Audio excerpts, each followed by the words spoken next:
Apocalipsis con la iglesia de Sardis, que se encuentra en el capítulo 3, y pudimos hace 8 días estudiar la frase que Jesucristo le dirige a esta iglesia: tienes nombre de que vives y estás muerto.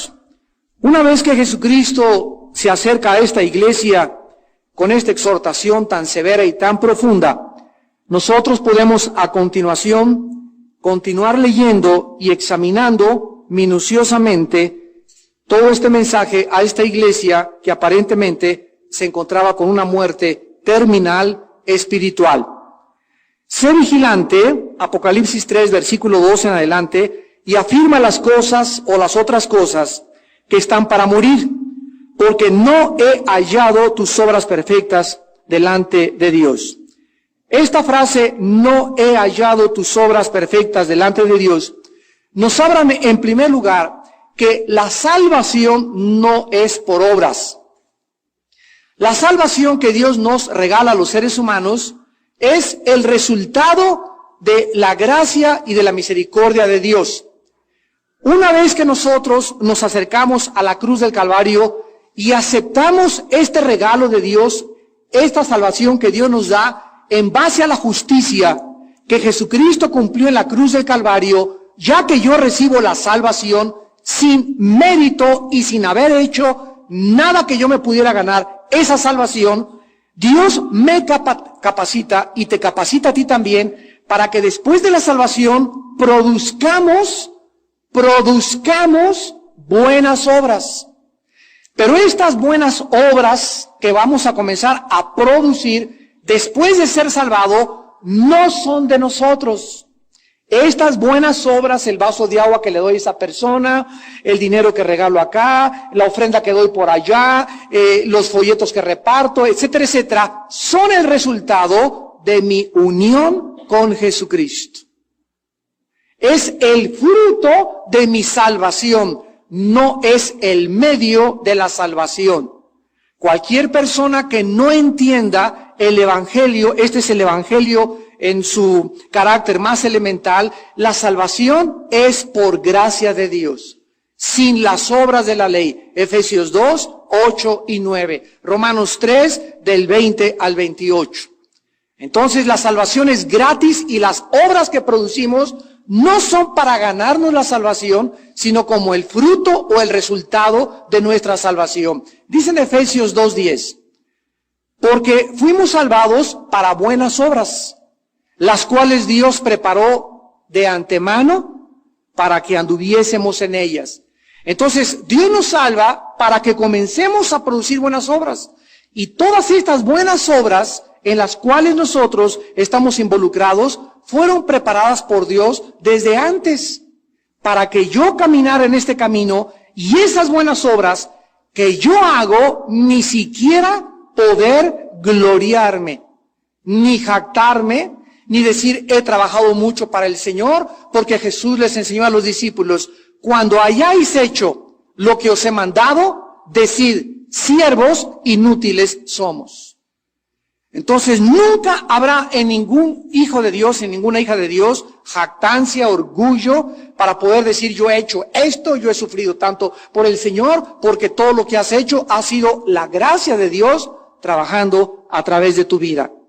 Hay un versículo precioso en el libro de Isaías, capítulo 26, versículo 12, Isaías 26, 12, que nos habla de la misma verdad.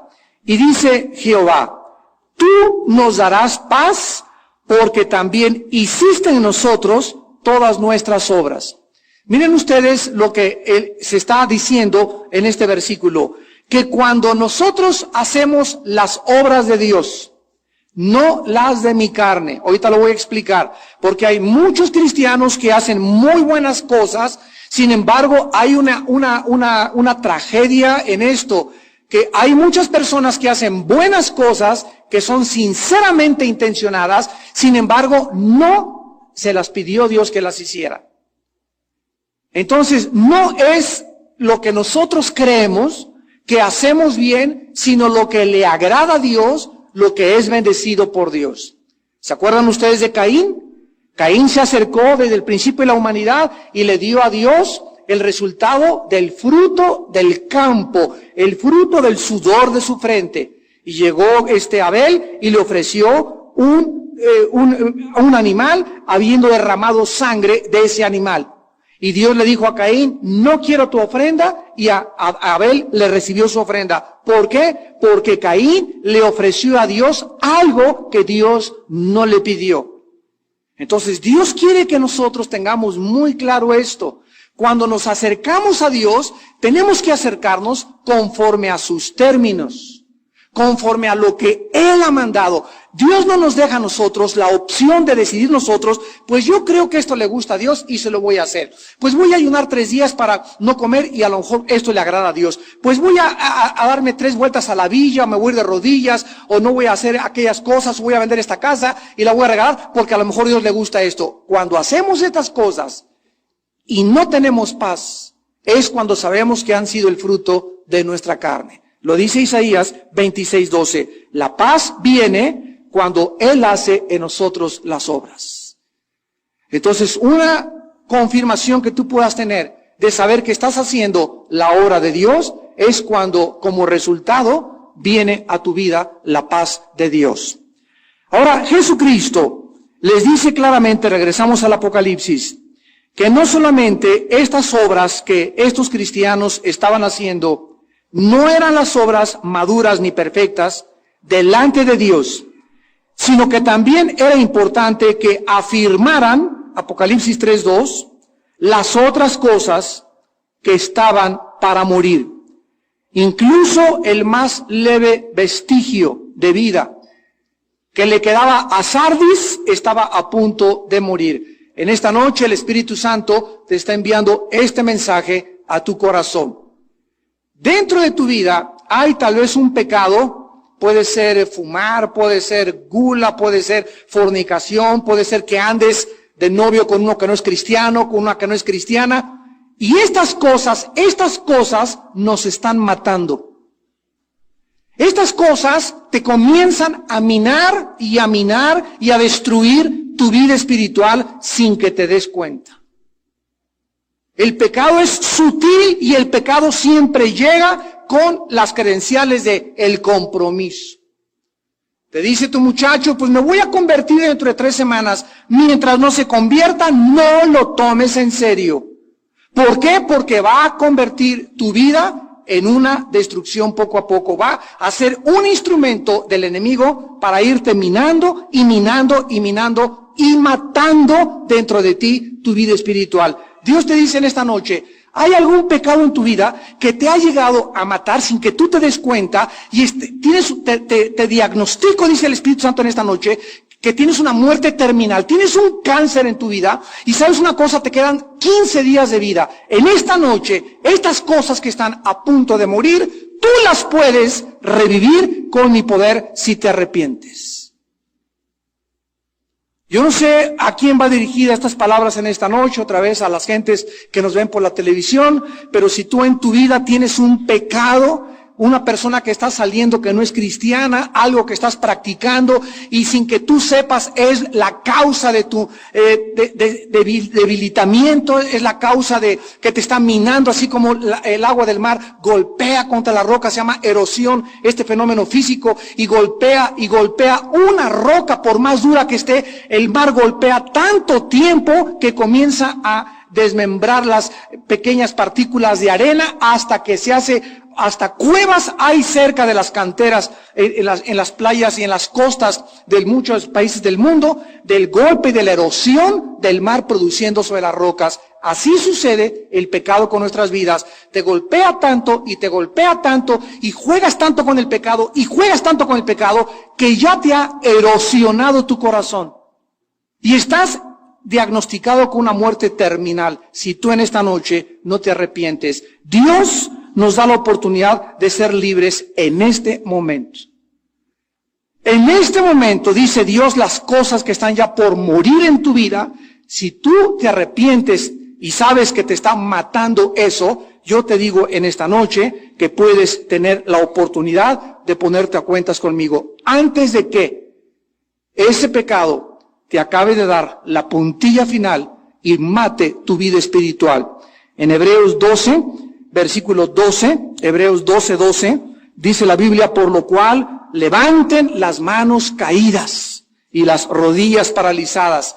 Aquí está dirigiéndose a personas que están amargadas, como lo vamos a ver más adelante. La amargura, el rencor, el desánimo. Ya no quiero seguir en la obra de Dios. Pues todos son unos hipócritas. Y no has perdonado a tu ex. Y no has perdonado aquella situación. Muchos tienen que pedirle perdón hasta a Dios porque estás amargado contra Dios. Muchos de estos pecados, ¿qué es lo que hacen? Hacen que nuestras manos se caigan, ¿verdad? Las manos en la Biblia representan la obra de Dios y hay cristianos que no están haciendo nada por Dios, están haciendo las manos caídas, y las rodillas, que son lo que le da la flexibilidad a través de los meniscos a la pierna, están totalmente paralizadas. Entonces dice Dios, levanta ya tus manos, endereza ya tus rodillas y haz sendas derechas para tus pies, para que lo cojo no se salga del camino, sino que sea sanado. O sea, Dios está diciendo que cualquier cristiano que esté en pecado y que esté practicando el pecado que hace, el pecado te paraliza, te convierte en un lisiado, en un poliomelítico espiritual y te comienza a sacar del camino, porque el pecado siempre nos saca del camino. El que quiera caminar el camino de la santidad tiene que tener las piernas derechas, las manos libres, dice en Santiago, levantad manos santas a Dios, o sea, manos limpias que no me impidan hacer nada a la obra de Dios. Mientras yo no tenga las manos limpias y tenga el pecado en mi vida, me paraliza, me saca del camino, porque el camino de Dios es el camino de la santidad. Las cosas que están a punto de morir en tu vida, dice Cristo a esta iglesia que se está muriendo, en esta noche tú puedes revivirlas. Pero miren lo que dice, regresamos a Apocalipsis, versículo 3, acuérdate de lo que has recibido y oído. En otras palabras, aquí se nos manda a que estas personas que son ya diagnosticadas como casos terminales, Dios puede intervenir milagrosamente en tu vida en este momento y salvarte, meterte al camino, sanarte. Permítele a Dios hacerte un trasplante en esta noche. Permítele hacerte una cirugía espiritual para que salve tu vida antes de que sigan los días y las semanas y tú te puedas seguir hundiendo en el pecado. Acuérdate, dice la Biblia, de lo que has recibido y guárdalo. Esto significa no permitir ya que ninguna cosa en esta vida te arrebate lo único que vale la pena en nuestra vida, que es nuestra fe. Miren ustedes en la segunda carta a Timoteo, capítulo 1, segunda de Timoteo, capítulo 1, lo que el apóstol le escribe a Timoteo al respecto de la importancia de regresar y guardar la doctrina y la palabra de Dios. Dice 2 de Timoteo capítulo 1, versículo 13 y 14, retén, o sea, mantén, agarra, no dejes ir, ¿qué cosa? La forma de las sanas palabras que de mí oíste en la fe y amor que es en Cristo Jesús. Esto significa, si yo me dijeron hace 4 años, Armando, no salgas con una muchacha que no es cristiana. Armando, cuídate la pornografía. Acuérdate de esas cosas. Esos consejos, reténlos. Reténlos. Apriétalos. En el griego es apretar algo con tal fuerza. O sea que en el original griego esta es la forma. Tenemos algo que es la Biblia, ¿verdad? Que es el consejo de Dios, y aquí lo tenemos. Entonces me dice Dios, mira Armando, tú vas a pasar por un mundo de lobos y tú eres como una ovejita. Y el mundo tiene un propósito, arrancarte y quitarte lo que yo te he dado, que es mi palabra. Sacar mi palabra de tu corazón y sustituirla por la moral del mundo, por la cultura del mundo, por las diversiones del mundo, para que esta palabra no permanezca en ti. Pablo le dice a Timoteo, aprieta los consejos que te he dado. No los dejes ir, porque tu amigo te lo quiere quitar, en tu oficina te la quieren sacar, las amiguitas que tienes te las quieren arrebatar. El mundo está tratando de arrebatarnos ese tesoro que es la fe. Y nuestra responsabilidad es decidir si vamos a permitir. Mira, te pueden robar tu coche, te pueden robar hasta tu esposo, te pueden robar tu casa, te pueden quitar los zapatos, nos pueden quitar todo en la vida. La única cosa que nadie nos puede quitar es nuestra moral. Eso es algo que tú lo entregas. Esto es algo que tú accedes a que la gente te lo arrebate. Retén las palabras de la sana doctrina que has oído de mí. Y le dice Pablo a Timoteo a continuación, guarda el buen depósito por el Espíritu Santo que mora en nosotros. Guarda el buen depósito por el Espíritu Santo que mora en nosotros. Retén los consejos y ese Espíritu que Dios ha puesto dentro de cada uno de nosotros, el depósito es la fe, guárdalo en tu vida. Y nosotros vamos a tener que atravesar esta vida con la Biblia así. Y muchos a través de la historia, los cristianos, en los primeros 300 años los enfrentaron al Coliseo delante de César y les gritaron, suelten esto, o sea, confiesen que César es el Señor, confiesen que César es el Señor y no Jesucristo. Y estos cristianos durante 350 años dijeron, no nos arrebatan eso. Pues si no dejan que les arrebatamos eso, los colgamos y los quemamos. Quémenos con lo que quieran, pero nunca soltaremos esto. Y los amarraron y murieron en hogueras, devorados por los leones, por las fieras, enterrados en el orín, en su propio excremento, les arrancaron la piel, les quemaron los ojos, les hicieron cosas indecibles, porque estos cristianos durante 350 años no dejaron que nadie les arrebatara aquello que Jesús les había entregado con su propia vida. Si tú llegas a morir y no tienes esto así antes de morir, te vas al infierno, porque nunca fuiste cristiano. Primero de Juan 5, del 4 al 5. Todo aquel que es nacido de Dios vence al mundo. ¿Qué es la guerra que tenemos? El mundo está en guerra para arrebatarnos y nosotros por defender nada más. Si alguien llega a quitarte lo que Dios te entregó, es que esa semilla que Dios te entregó nunca en tu vida dio fruto. La parábola del sembrador. Muchos creyeron con gozo, sí, soy cristiano y todo. Y vinieron las pruebas, y las primeras pruebas, se llevaron volando la semilla y se quedó solo. Otros, sí, yo me levanto y recibo a Jesucristo, pero vinieron los afanes de la vida, de las riquezas, y las presiones y el dinero y el trabajo y todo hicieron que se olvidaran de la Biblia. Porque eran trabajar y hacer dinero y ya la Biblia ocupó el segundo y el tercer lugar. Si así te sorprende la muerte y nunca diste fruto, recuerda que Jesús maldijo una higuera solo porque no dio fruto. Guarda pues las cosas que has recibido y reténlas y arrepiéntete. Acuérdense que Cristo llamó al arrepentimiento a Éfeso, a Pérgamo, a Tiatira, ahora a Sardis y a la Odisea. De 7 iglesias, 5 fueron llamadas al arrepentimiento. Es el último mensaje de Cristo a la iglesia. Arrepiéntanse. Qué increíble, ¿no? Nosotros creemos, no, vamos a evangelizar y a que se arrepientan los pecadores. Y Cristo le está diciendo a su iglesia que se arrepienta ella. ¿Por qué 5 iglesias de 7 de Apocalipsis capítulo 2 y capítulo 3 son llamadas al arrepentimiento? ¿Por qué Cristo llama a arrepentirse a los cristianos? Porque si te sorprende la muerte, vuelvo a insistir, y tú mueres en pecado, la Biblia dice muy claramente que se puede dudar totalmente de que tú tenías la salvación. Miren ustedes en Gálatas, esta verdad, capítulo 5. Dice Gálatas capítulo 5, y vamos a ver también otro versículo aparte. Dice Gálatas capítulo 5, versículo 19.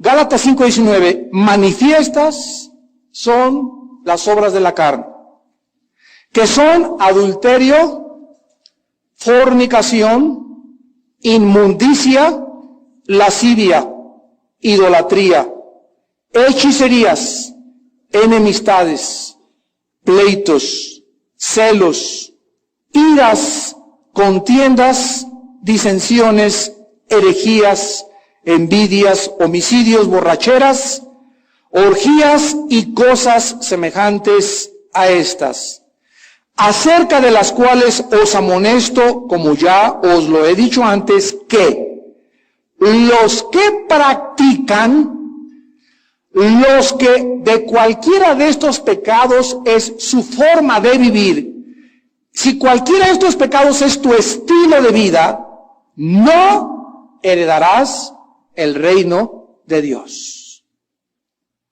Tú puedes caer en un pecado accidentalmente y yo puedo caer en un pecado accidentalmente.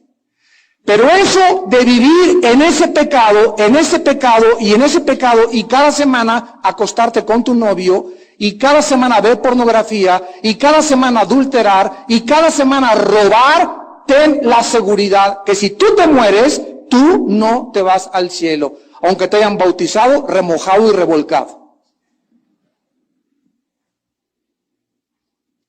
Porque Dios, dice la Biblia, ama la santidad y sin santidad nadie verá a Dios. Y tenemos que nosotros ser muy serios respecto a estos tiempos más que nunca en que estamos viviendo actualmente, donde Dios nos está dando tanta revelación y tanta luz, y sobre todo recordándonos, vengo a juzgar al mundo. Vengo a juzgar al mundo. Viene el juicio, guerras, rumores de guerras, pestes, terremotos, hambres, nación contra nación, reino contra reino. Pero antes, recuerden, los juzgo a ustedes. Primera de Pedro 3, el juicio comienza con la casa de Dios. Antes voy a pasar por cada una de las iglesias. Y cada persona la voy a revisar y la voy a examinar y la voy a pasar por el fuego.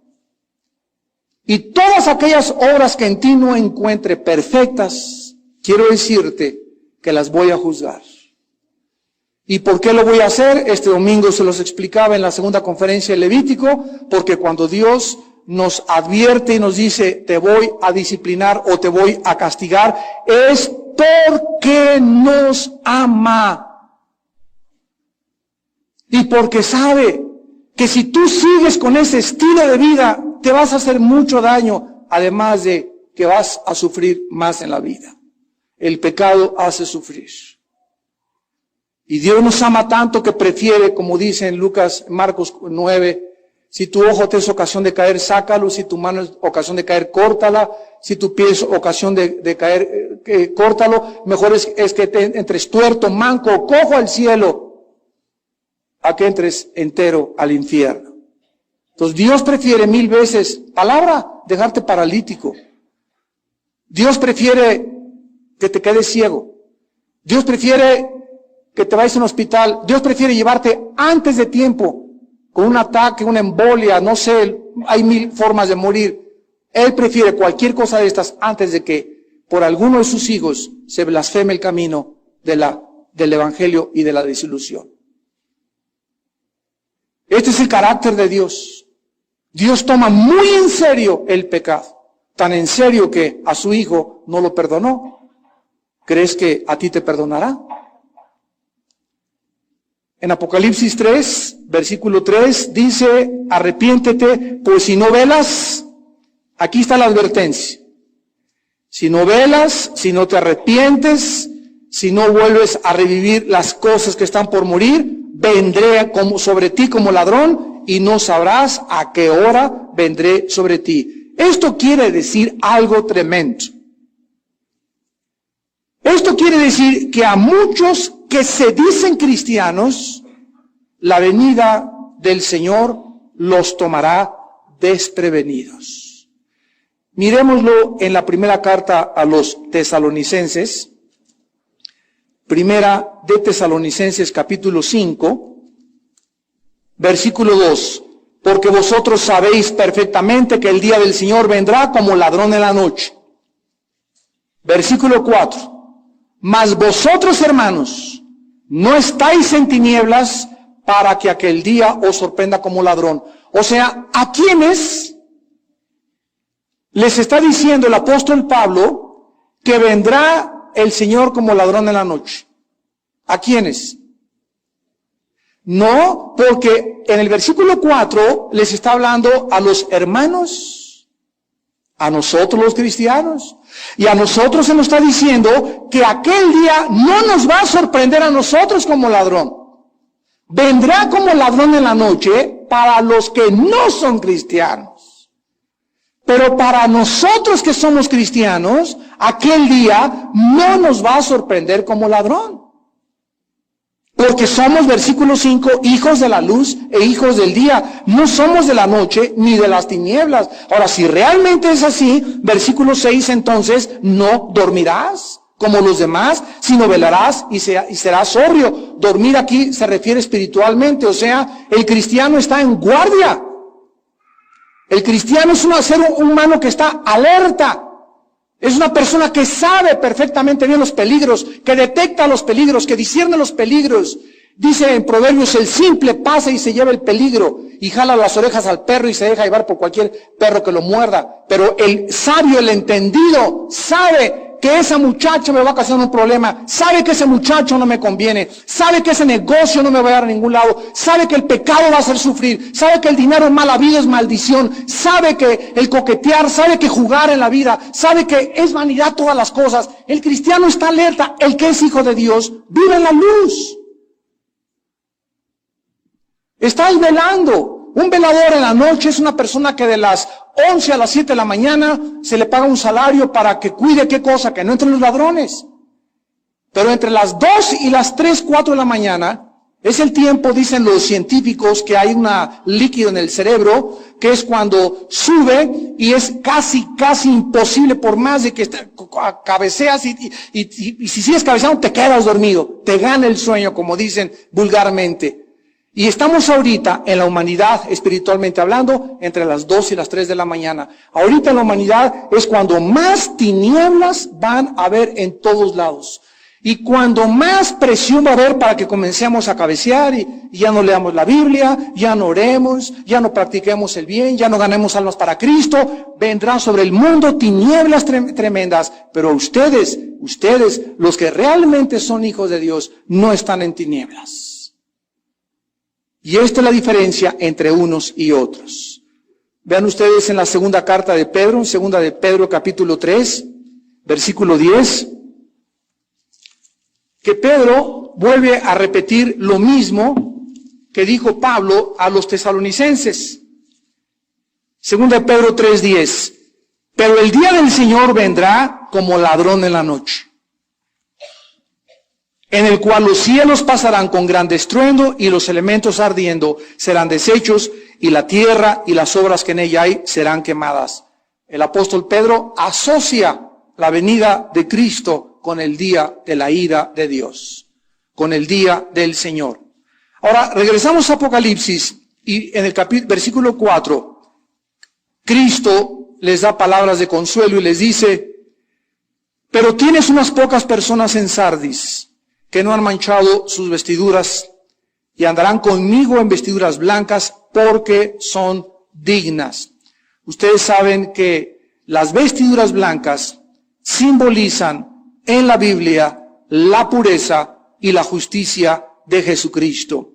Miren, por ejemplo, en Apocalipsis capítulo 7, versículo 9, la gran multitud. En el arrebatamiento que encontramos en el cielo, había una gran multitud, la cual nadie podía contar, de todas naciones y tribus y pueblos y lenguas que estaban delante del trono en la presencia del Cordero, vestidos de ropas blancas y con palmas en las manos. En el capítulo 7 de Apocalipsis encontramos que 144,000 judíos son sellados. Y en el momento que son sellados, aparecen en el cielo una multitud. Estamos hablando de millones de personas. Muchas personas creen que el arrebatamiento viene antes de la tribulación, otros que viene a la mitad de la tribulación, otros antes de la ira, otros creen que viene antes de la venida de Cristo en la segunda venida, antes del milenio. Y aquí encontramos antes de que se toque el séptimo sello y las trompetas, a una grande multitud en el cielo de millones de personas arriba, ya con vestiduras blancas, o sea, con cuerpos resucitados. ¿Cómo sabemos que están resucitados? Vean, comparémoslo con Apocalipsis 6, versículo 9 al 11. Y aquí encontramos otro grupo de almas en el cielo en diferentes circunstancias. Lo vamos a ir viendo conforme vayamos estudiando Apocalipsis. Dice Apocalipsis 6, versículo 9, cuando abrió el quinto sello, vi bajo el altar las almas de los que habían sido muertos por causa de la palabra de Dios y por el testimonio que tenían. O sea, aquí en el quinto sello, estas almas son de los mártires. El grupo que acabamos de leer en Apocalipsis 7 no dice que sean mártires, dice que salieron de la gran tribulación, pero no dice que fueron muertos como mártires en la gran tribulación, como estas almas que están en el quinto sello. Bueno, estas almas que murieron como mártires, dice el versículo 10, clamaban a gran voz, diciendo, ¿hasta cuándo, Señor, santo y verdadero, no juzgas y vengas nuestra sangre en los que moran en la tierra? Y se les dieron vestiduras blancas, y se les dijo que descansaran todavía un poco de tiempo. Primero tiene una visión Juan y ve almas sin vestir. Seres humanos vestidos y con palmas y adorando a Dios. Y recordemos que cuando Cristo venga en el arrebatamiento es el día de la resurrección. Primera de Tesalonicenses 4, 16 y 17. Porque el Señor mismo, con voz de trompeta y con voz de arcángel, descenderá del cielo, y los muertos en Cristo resucitarán primero. Luego nosotros, los que queremos, seremos transformados y nos reuniremos así con el Señor en Él en los aires, y así estaremos para siempre con el Señor. Cuando venga Cristo, es el momento de la primera resurrección, así se llama en la Biblia. Habrá otra resurrección al final, como lo vamos a ver, del milenio en Apocalipsis capítulo 20. Pero esta resurrección, pues, es las personas con ropas blancas, y nos damos cuenta que estos vestidos blancos es la pureza, la santidad y las obras perfectas de los santos, con los cuales Jesucristo les promete a las personas que son dignas. Ahora, la promesa en el versículo 5 le dice así, Apocalipsis 3:5. Regresamos al mensaje a Sardis, y Dios les hace una promesa. El que venciere será vestido de vestiduras blancas, y no borraré su nombre del libro de la vida. Confesaré su nombre delante de mi Padre y delante de los ángeles.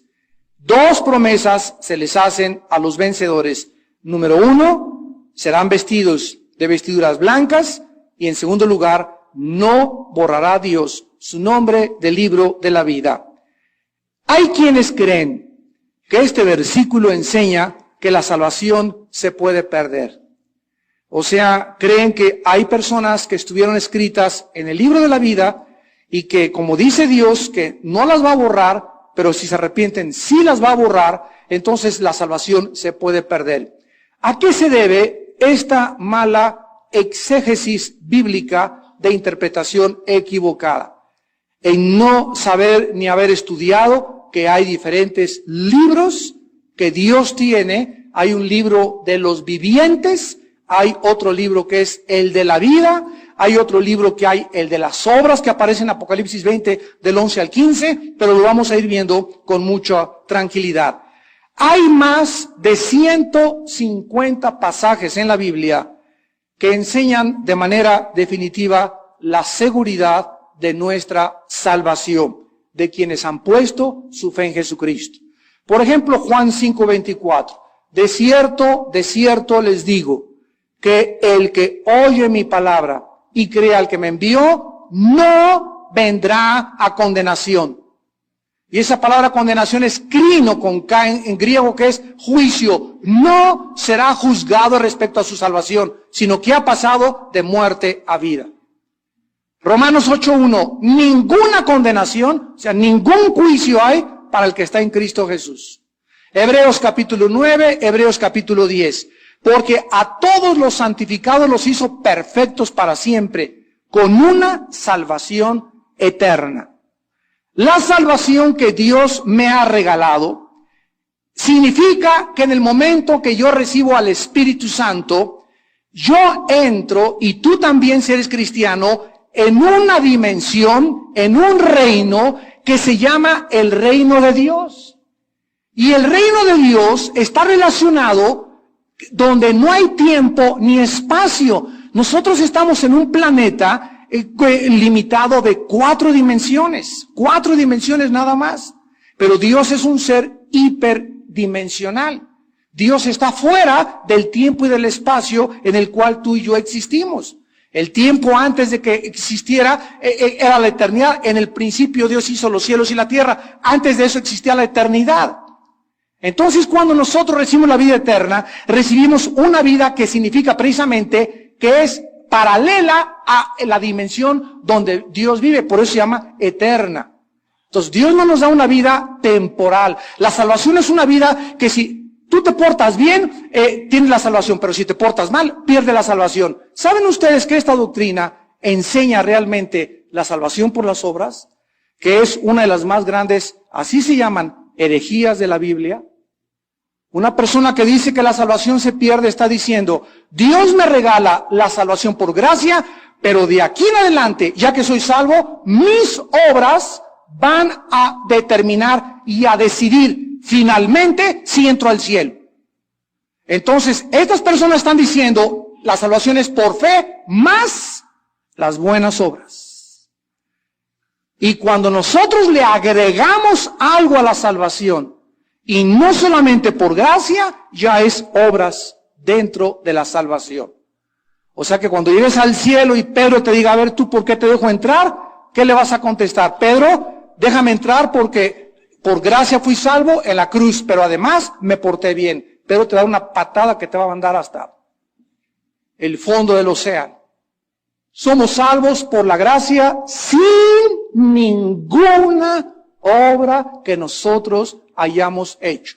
Si antes de la salvación no hice obras, ni tuvieron mérito para que Dios me diera la salvación, mucho menos ya siendo salvo, mis obras tendrán mérito alguno. Entonces, cuando yo entiendo que estoy en un pacto de gracia incondicional, donde Dios me dice que aun cuando yo sea infiel, Él va a seguir siendo fiel. Y como dice en Filipenses 1:6, el que comenzó la obra la va a perfeccionar. Y que Romanos 8:29, a los que antes conoció, los predestinó, los glorificó, y todas estas cosas ya forman parte del pasado desde antes de que yo pudiera ni siquiera entender qué es lo que Dios estaba haciendo con mi vida.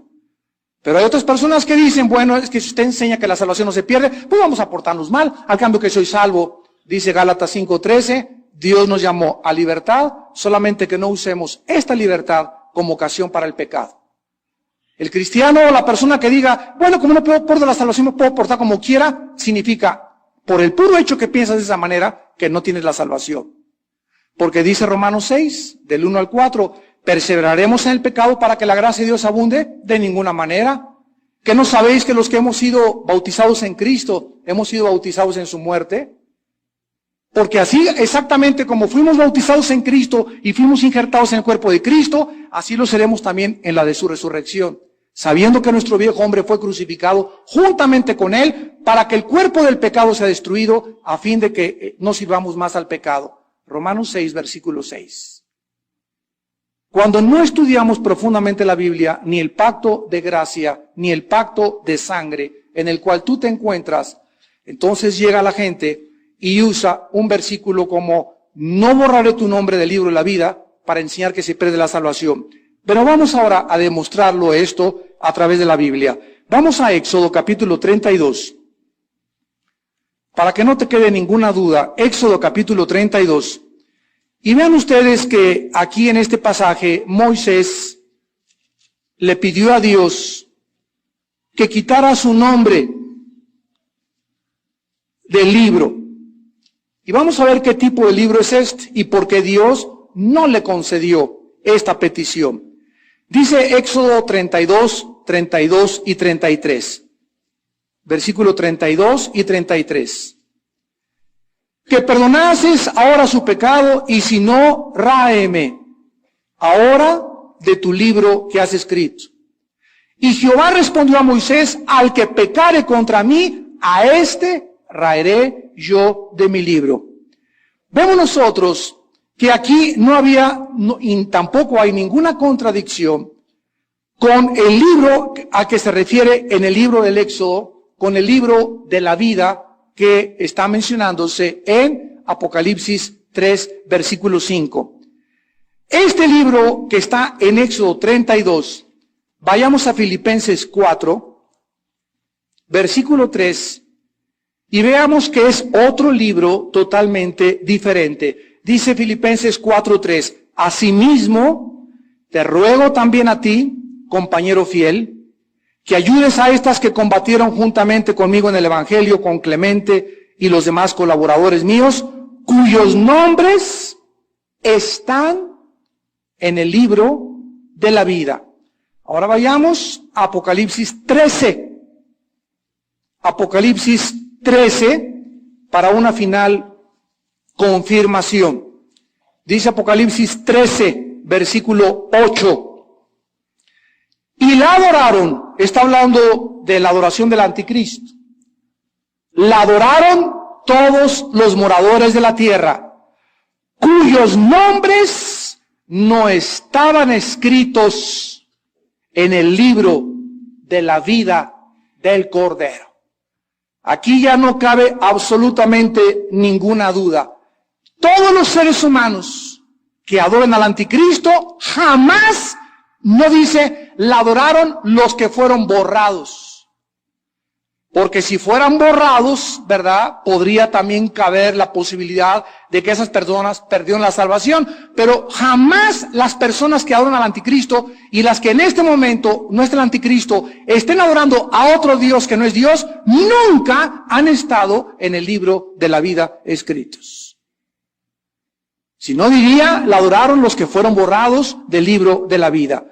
En lugar de este libro se refiere a Éxodo, al libro de los vivientes, el registro de todas las personas que han nacido en este mundo. Es al libro que pidió Moisés que no se le borrara. Veámoslo en el Salmo 69, versículo 28. Salmo 69, versículo 28. Sean raídos del libro de los vivientes.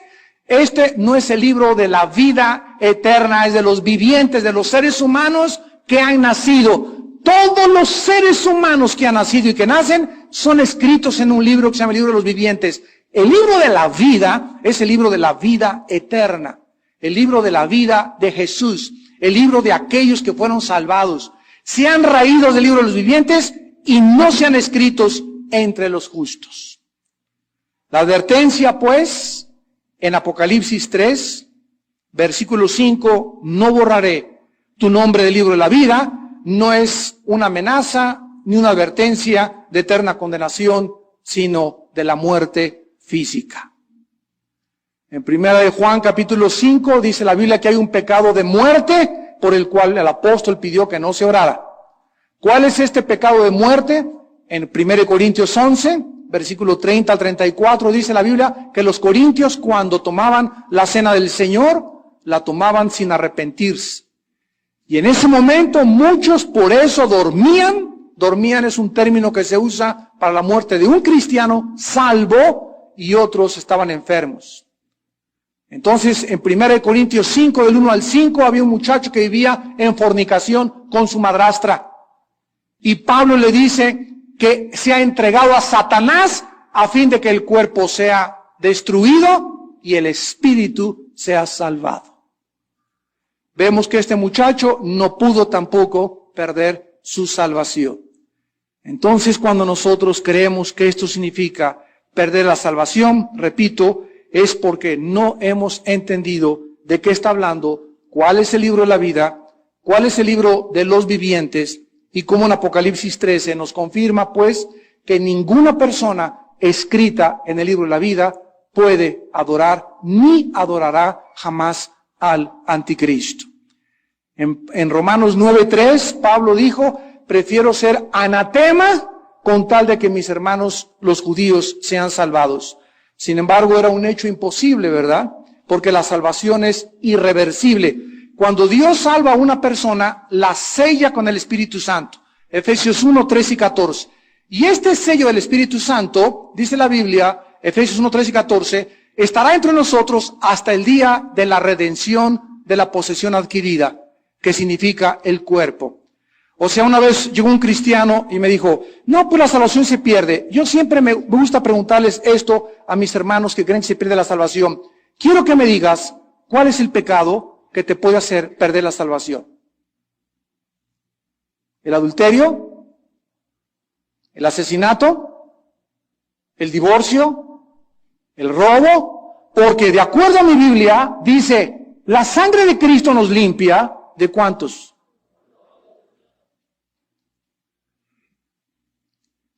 Entonces, ¿tú crees que pierdes la salvación? Bueno, entonces, pecaste en la mañana así y la perdiste entonces hoy en la mañana y la vuelves a ganar otra vez en la tarde. Y si pierdes la salvación, hay oportunidad de volver otra vez a recobrarla si tú te arrepientes. Entonces, se te quita el sello del Espíritu Santo, tu proceso de regeneramiento, porque el que tiene la salvación, dice la Biblia que nació de nuevo. El que pierde la salvación regresa otra vez a ser cigote o esperma. Y vuelve otra vez a tener la salvación y vuelve otra vez a ser una nueva criatura en Cristo, porque el que está en Cristo, nueva criatura es. Las cosas viejas pasaron, otra vez regresas al pasado y todo se revierte y te vuelves a arrepentir y vuelves otra vez a tener la salvación. ¿Cuántas veces fuiste salvado entonces? Esto es absurdo absolutamente, teológicamente, absurdo. Pero lo único que podemos nosotros saber es que hay 5 pasajes contra 150 en la Biblia. Hay 5 pasajes que usan los que dicen que sí, porque hay pasajes que, es verdad, parecen enseñar que se pierde la salvación. Hebreos 5, Filipenses 4, otro pasaje que usan es Juan 15, que son cortados de la vid. Bueno, hay como 4 o 5 que se usan o parecería que indicaran igualmente el que acabamos de leer, que se pierde la salvación. Pero una vez que estudiamos profundamente estos pasajes, a la luz de la Biblia y dentro de su contexto, comparándolo texto con texto, escritura con escritura, nos damos cuenta que es imposible que la obra que Dios ha hecho en un ser humano sea de carácter irreversible. Hemos sido, con una sola muerte de Cristo y un solo sacrificio, hechos perfectos a los santificados. Así dice Hebreos 9 y Hebreos 10. En tiempos de Juan, cuando se escribió el Apocalipsis, se llevaba un registro de todos los ciudadanos de cada ciudad, y si alguien moría o se cometía un crimen serio, su nombre era borrado. Dios nos promete, jamás, es lo que nos está prometiendo, no borraré tu nombre en la vida. No está diciendo que lo va a borrar, está prometiéndonos que no lo va a hacer. Es al contrario totalmente. ¿Y qué dice la Biblia? Al que venciere, no borraré su nombre del libro de la vida. Ahora comparémoslo con 1 de Juan, finalmente, capítulo 5. ¿A quiénes no va a borrar su nombre? ¿A quiénes? A los que vencieren. 1 de Juan, capítulo 5, versículo 4. Todo lo que es nacido de Dios, no oigo, vence al mundo. ¿Quiénes no vamos a ser borrados del libro de la vida? Los que hemos nacido de Dios. Entonces está prometiendo, si tú eres nacido de Dios, vas a ser vencedor. Jamás será tu nombre borrado del libro de la vida. ¿Por qué? Porque somos, dice Romanos, más que vencedores. Chulis.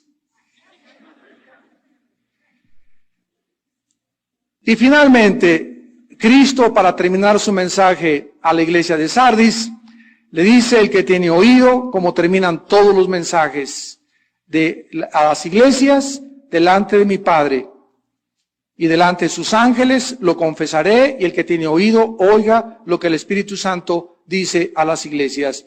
Amados santos de Dios, en esta noche, como en todas las noches que abrimos el libro de Apocalipsis, Dios nos repite el mismo mensaje. El que tiene oído, oiga lo que el Espíritu dice a las iglesias. Estos mensajes están dirigidos a los cristianos. estos mensajes están dirigidos a aquellos que tienen oídos. Si alguien en esta noche ha oído este mensaje, y el de Pérgamo, y el de Éfeso, y no se ha arrepentido del área en la que el Espíritu Santo está tratando, particularmente en tu vida, implica que no tienes oídos, implica que tienes un problema terminal, implica que tu vida espiritual está en peligro. Porque la única evidencia que existe de una persona que realmente tiene a Jesucristo es que se arrepiente. Que cambia su manera de vivir, su estilo, sus costumbres, sus diversiones, sus amistades, y comienzas a entender que es la única forma de demostrar que eres íntegro. ¿Quién es una persona íntegra? La persona que está integrada en lo que dice y en lo que hace. Cuando lo que yo digo lo hago, estoy integrado. Integrado cuando, por eso Dios dice que Él no puede divorciarse de su palabra. Dios lo que dice, lo hace. Por eso la integridad es de Dios. Dios no puede jamás decir algo y no cumplirlo, porque Él está integrado a lo que ha salido de su boca. Y nosotros tenemos la naturaleza divina de Dios, 1 Pedro capítulo 1, y si yo soy como mi Padre y tengo el Espíritu de mi Padre, yo necesito ser como mi Padre, porque el carácter que Dios quiere en mi vida me lo dejó en su Hijo Jesucristo, el cual es el resplandor de su gloria. Y si yo digo una cosa y hago otra cosa, y digo que soy esto, y digo que voy a la iglesia, y digo que sigo a Jesucristo, y mi vida está demostrando lo contrario, entonces te comienzas a desintegrar. Comienzas a dividir tu personalidad. Comienzas a ser un individuo o una mujer de 3 y 4 personalidades. Tienes una persona en la iglesia, eres un mentiroso, dices esto, dices aquello, porque tu vida fuera de la iglesia es una mentira. Y cuando tú vives de esta manera, significa sencillamente que no tienes oídos para oír, porque el que tiene oídos, oye lo que el Espíritu Santo nos habla a nuestro corazón. Oremos. Padre, te damos gracias porque en estos tiempos que estamos atravesando tan peligrosos, no nos dejarás de hablar, de exhortarnos, de consolarnos, de edificarnos, de dirigir nuestro camino si tenemos oídos. Señor, te damos gracias porque tú has venido a nuestra vida a destapar nuestros oídos espirituales. Tu Hijo Jesucristo lo dijo muy claramente: mis ovejas oyen mi voz y me siguen. Seguir a Jesús implica obediencia. Él dijo: si me amáis, guardar mis mandamientos. Padre, te damos gracias porque nunca careceremos de dirección. Siempre en la vida sabremos qué decisión tomar, qué camino escoger, porque tu palabra dice en el Salmo 26, ¿quién es la persona que teme a Jehová? Él le enseñará el camino que ha de escoger. Tú, Señor, a toda persona que tiene el temor tuyo en su corazón, le enseñas qué decisión debe tomar en la vida diario, con sus hijos, en su matrimonio, en sus negocios, en la manera de invertir el dinero, en la manera de divertirnos, a dónde vamos a ir de vacaciones. Todo tú nos lo diriges. Si aprendemos a reconocer tu voz, si tenemos el temor tuyo en nuestro corazón y te amamos con toda nuestra mente y anhelamos solo hacer tu voluntad en esta vida. Padre, te pedimos que, como decía el rey David, escudriñanos.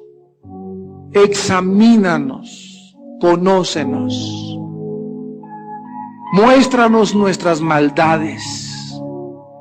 Ilumina más y más nuestros caminos y purifícanos más y más como al hisopo. Porque nuestros pecados están delante de ti. Y si tú mirares al pecado, ¿quién podría sostenerse en pie? Mas en ti hay perdón para que seas reverenciado. Esfuérzate y sé valiente, dice el Señor, aguarda a Jehová. Anímate, sí, espera en Él. Deleítate a sí mismo en sus palabras y en sus mandamientos, y Él enderezará tus caminos. Guarda silencio ante Jehová y no te alteres con motivo del que hace maldades. No juegues con el pecado. ¿Jugará el hombre con fuego sin que sus vestidos ardan? ¿Caminará el hombre sobre brasas calientes sin que sus pies se quemen? Así es el que juega con el pecado, el que juega con hombres, el que juega con mujeres que no son de mi pueblo, dice el Señor, y te haces ilusiones de que algún día te casarás con un hijo del diablo, con una hija de Satanás, que arruinará tu vida, y te robará y te debilitará lo precioso que yo di por ti en una cruz. Seamos celosos y apasionados por la verdad, combatiendo ardientemente por la fe que una vez Dios nos ha dejado, para que el día de nuestra coronación no nos alejemos avergonzados y podamos inclusive tener una muerte tranquila y decir como el apóstol Pablo: he acabado la carrera, he guardado la fe, ahora me está esperando la corona de justicia, la cual Dios le dará también a todos los que aman su venida. Y los que aman su venida se purifican a sí mismos, así como Él también es puro. Señor Jesús, gracias por tu palabra. Oímos en esta noche tu voz y tenemos oídos para obedecer. Ayúdanos a abandonar el pecado y a vivir en santidad, para tu gloria eterna. Bendito Jesús. Amén.